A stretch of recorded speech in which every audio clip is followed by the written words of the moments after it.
सा घर था जिसमें एक खूबसूरत बाग था। इस बाग में बली के बच्चों का एक खानदान रहता था। वो चंचल थे और हमेशा तितलियों का पीछा करते हुए और घास में लुढ़कते रहते थे।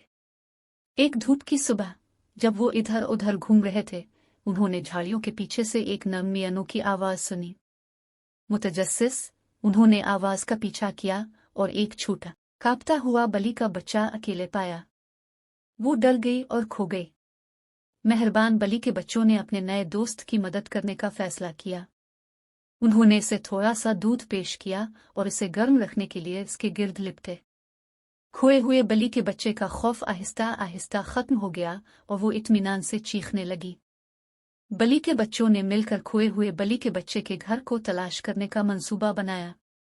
उन्होंने बाग में रहने वाली दोस्ताना गुलहरी से पूछा कि क्या उसने कुछ देखा है।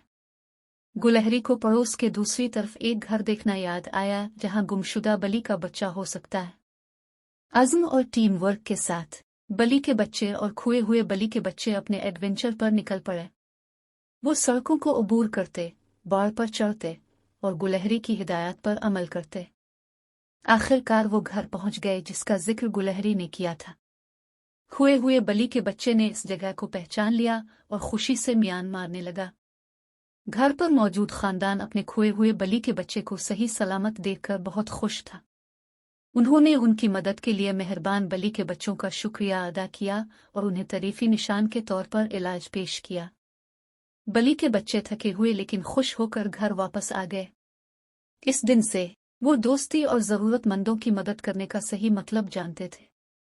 छोटा खोया हुआ बली का बच्चा उनके जिंदा दिल खानदान का हिस्सा बन गया और उन्होंने मिलकर बाग में और भी बहुत सी मुहिम जुई की। उनके नए पाए जाने वाले प्यार और मेहरबानी के बंधन को पसंद किया।